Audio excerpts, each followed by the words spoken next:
What began as an experiment to bring my 11-year-old daughter into my business has evolved into Our Young Creators, a podcast, a training center, and a movement dedicated to equipping kids with real-world marketable skills so that they can fund their own brighter futures.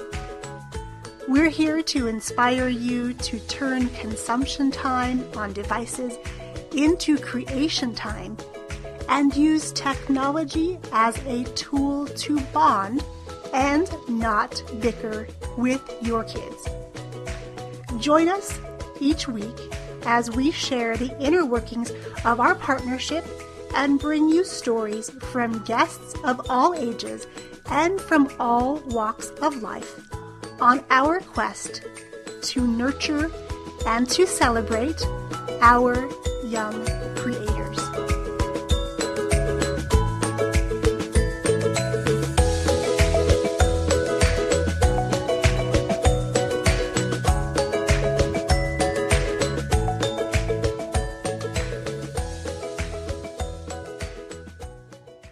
Hello, everyone, and welcome back. My name is Young Pratt, Chief Dreamer and podcaster right here at Our Young Creators. And I want to thank you for taking the time out of your day to tune in live, to catch the replay, or to listen over on the podcast. Today, I have a special guest for us. Lately, I have been seeing a lot of newsfeed articles all about kids and anxiety. And I didn't know how much of it was actually true, how much of it was false. There seems to be a lot of misinformation out there. So I reached out to my friend, Joy Acaso, who is a psychotherapist and a parenting expert, because I wanted her to come in here and really separate fact from fiction when it comes to kids and anxiety. Welcome, Joy. I'm so glad to have you back on the podcast. Hi, Young. Thank you so much for having me. And I love this topic. It's really close to my heart. So thank you for asking me to come on here today. And it's a topic close to my heart, too, because as I see my kids growing up and seeing where they might be struggling, you know, the word anxiety almost seems to be a catchphrase these days. So, and I wonder if it's that they're experiencing or something else. So if we could first start with, what is anxiety? How do we classify it? How do we define it? Anxiety, plain and simple, is a feeling. That's all it is. It's a feeling, but it's actually a bigger umbrella to, if you will, like smaller kind of feelings. So anxiety would be the overall sort of overarching definition of what nervousness would be, worry, being fidgety, and easiness. Overwhelm is also under anxiety. So it's actually it's a vague and very broad kind of feeling. And it's very different from anxiety disorder, which, you know, so when we say like, I'm anxious, I'm feeling anxious, what we tend to do then is we have to ask the person, the child, what they're feeling exactly, because like I said, anxiety is so broad.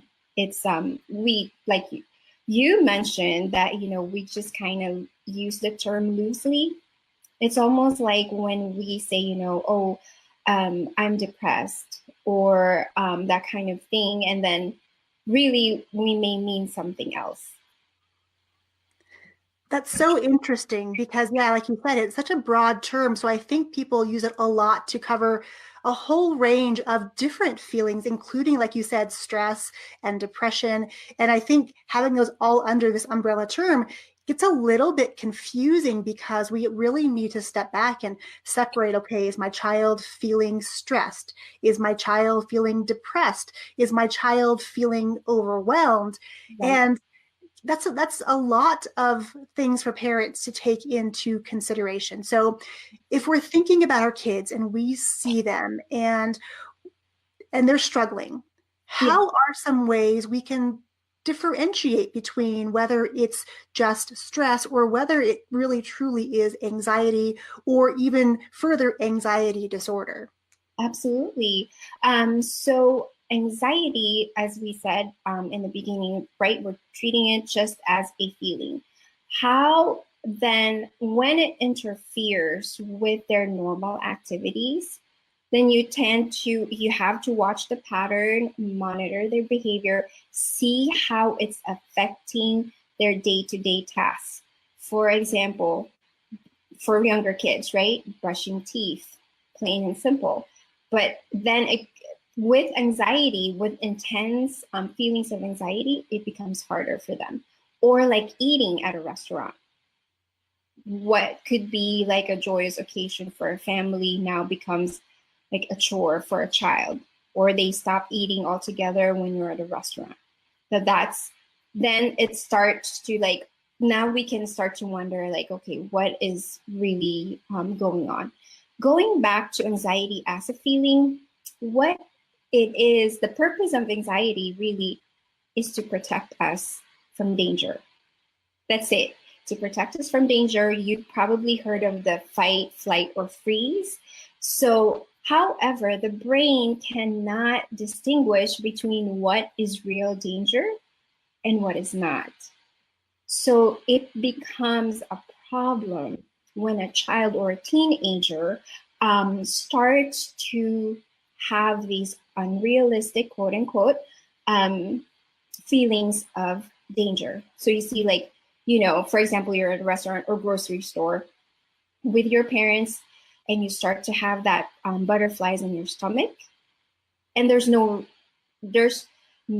real medical reason to prove or to evidence like where that butterfly in your stomach is coming from. Chest pain is also another symptom of anxiety, because anxiety is both mental. There's a mental symptoms that show up and physical symptoms that show up.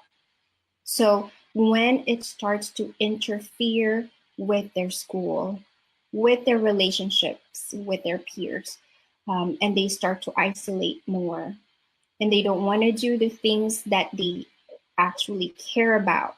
They start to avoid the people that they used to hang out with. Those are some of the signs that we look for to see if then treatment needs to start. That is so fascinating. And I love that simple definition of it's a feeling that affects their ability to do their normal things and to interact normally as they have in the past. That I think really clarifies some of what could be misconstrued as anxiety. That's really not. That's maybe something else.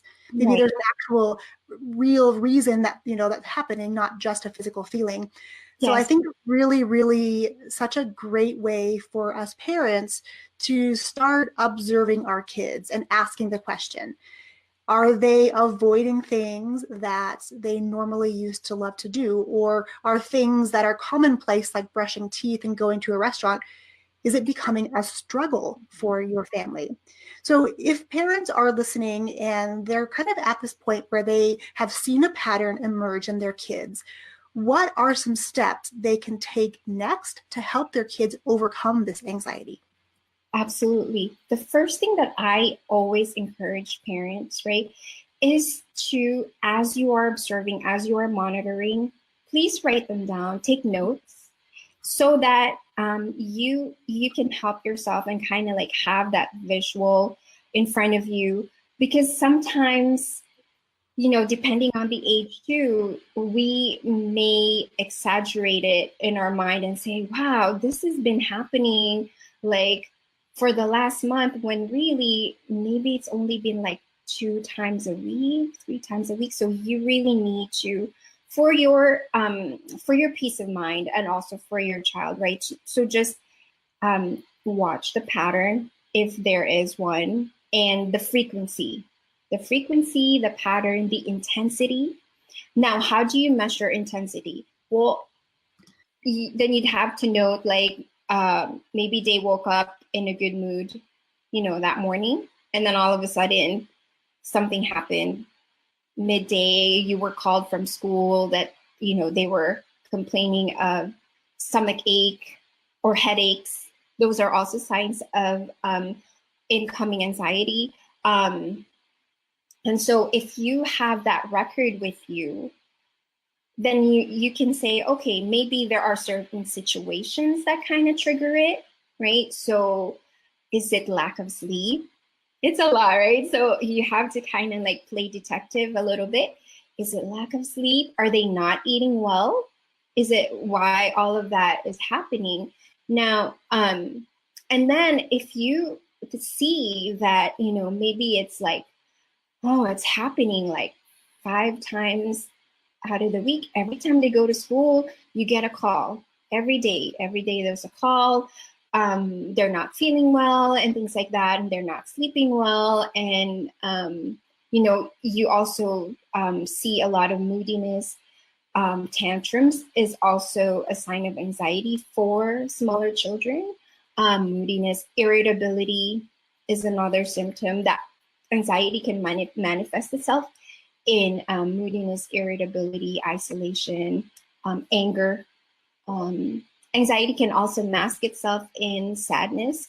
And so if you feel that it's happening a lot more than usual, then you can take the same notes that you have written and then bring it to a professional, maybe a pediatrician. You can start with a pediatrician if we're talking about children and teenagers.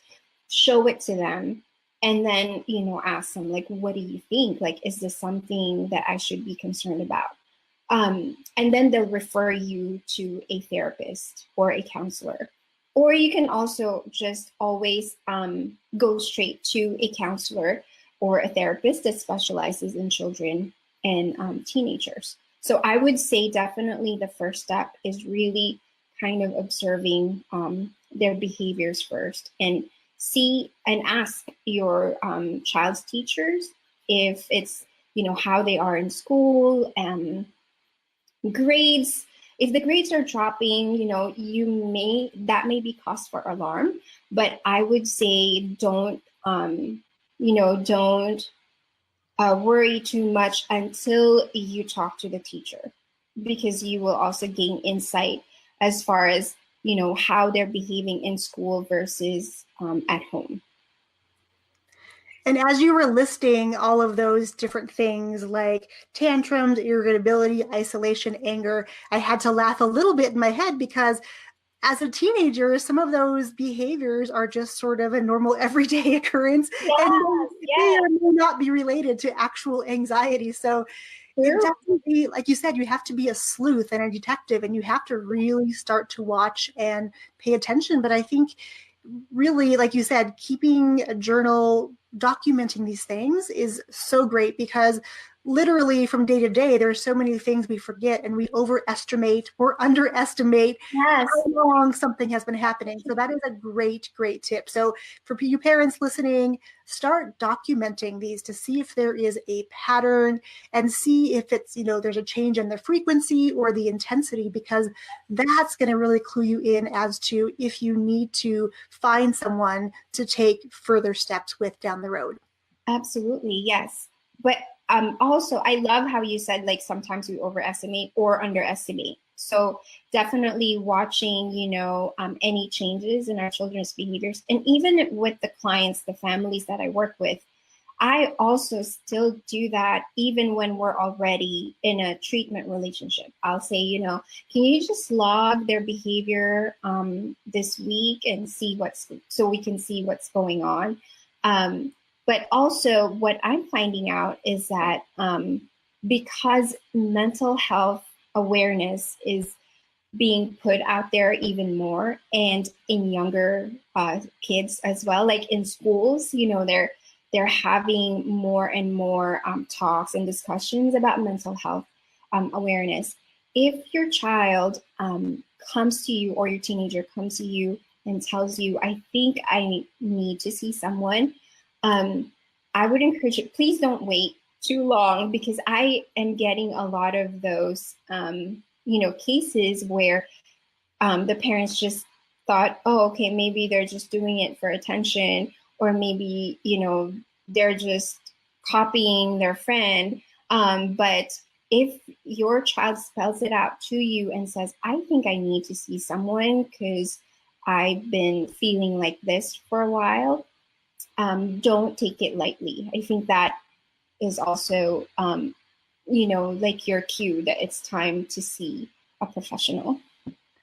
That is a big cue too, especially if you have a teen or a tween or a younger child coming to you and using those kind of words. That's Right. a really big clue, because most of the time, those are the feelings that they're suppressing and they're not talking about those things. So if they are coming to you, definitely don't take it lightly. Go find someone immediately and get them some assistance so that they can overcome this. So I have to ask you this question. It's kind of a big question. Are we more aware of anxiety and that's why we're seeing more of it? Or is there more frequency of anxiety? I know it's sort of like the chicken before the egg. I know. So what is your professional opinion about that? So I think there's different layers to that. The Child Mind Institute, which is based in New York, they publish reports every year. And in 2018, they reported 117 million youths worldwide. This is a worldwide statistic that are affected by anxiety. And it still is the number one mental illness disorder in children.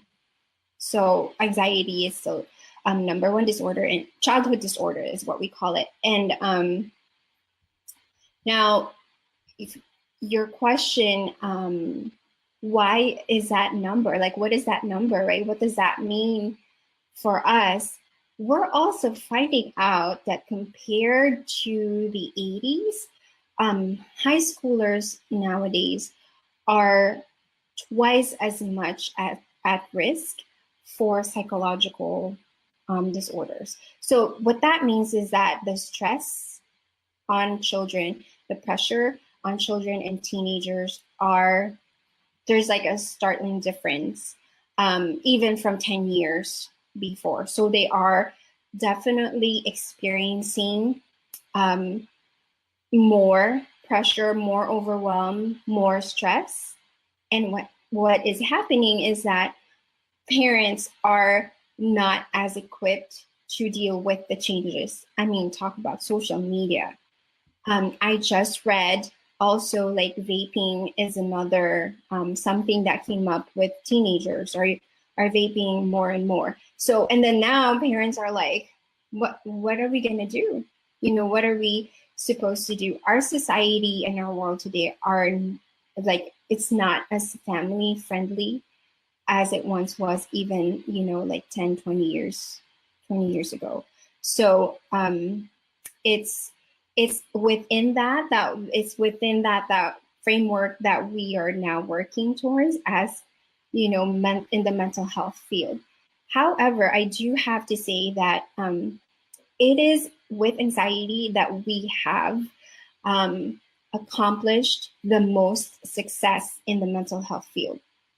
So the treatment of anxiety is treatable, it's so solvable, but the people who are being diagnosed with anxiety disorder are still not getting the proper treatment that they need. Although, according to research, it is where we find the most success in the mental health field. So it's very interesting. Fascinating. Yes, that you're having a lot of success. You're seeing more of it, but the success rate is high. And that's a really good sign that this is definitely something we can address. If we notice it as parents, we can start to help our kids. If we notice it even in ourselves, maybe we're experiencing some of these patterns we talked about today. Absolutely. It's not only for kids and teens and tweens. Adults also experience these things. And I definitely have gone through periods of my life where I didn't understand that's what it was at the time until I was very far away from it. And I thought, those are definitely classic symptoms of anxiety. I just didn't realize, or I wasn't aware that that was what my issue was. I just thought I was really stressed out and that was it. Kind of the end of it, but it was definitely more anxiety related. So Yes. parents and moms and dads and grandmas and grandpas listening, definitely don't take this subject lightly, because kids have a lot on their plates these days. They're expected to become adults almost in their teen and tween years, because, like you said, we're not spending as much time together as a family unit. A lot of family units are not, are just disconnected in general, whether Yes. that be through divorce or separation. I mean, there's so many different layers of what our kids are facing these days that we never had to face.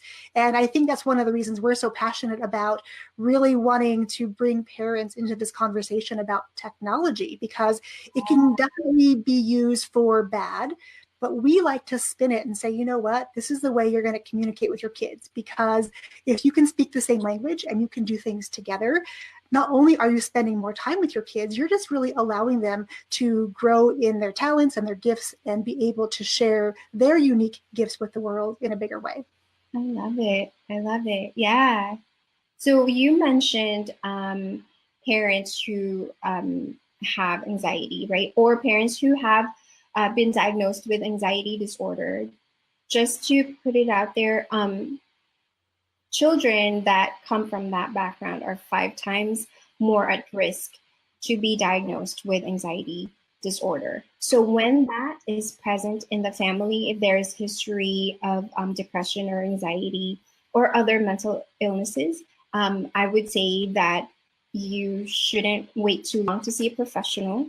If there is history of trauma, whether in the family with the parents, or if the child experienced it or saw that, that's also, sign that it's time to see a professional. And thirdly, if there is self-harm, if you have seen your children, harming or hurting themselves intentionally, it's time to see a professional as well. That is amazing to know that the stats definitely don't work in our kids' favor if we as parents have experienced that. So definitely it's time to be paying more attention, time to be spending more time with our kids, asking them questions, observing them, and really just getting them and ourselves the help that we need when we need it, and not waiting too long. So Joy, I want to make sure that people can connect with you if they have questions about anxiety, where they can turn to for help, because I know that you work with people locally and I believe online as well. So where can they connect with you to ask questions and continue this discussion? Yes, please. I welcome all your questions. I'm glad to, assist you in any way. I am on Facebook, Best Parenting Practices. It's Joy Acaso Best Parenting Practices on Facebook. And on Instagram, I'm also Joy Acaso. My handle is Joy Acaso. And I'm always, posting up there like tips and tools for parents. I have just started I'm 5 episodes in my segment on navigating anxiety in children and teenagers. So, if you happen to watch any of those on my Instagram, make sure you let me know if there's anything that I can clarify for you. Thank you for sharing all that. This is such an important topic that definitely needs to be continued, really. And so I definitely want to have Joy back again to talk about more in this subject, because as you've heard from Joy, it's really big. There's a lot of factors involved. There are a lot of different things that we as parents can do to help our kids.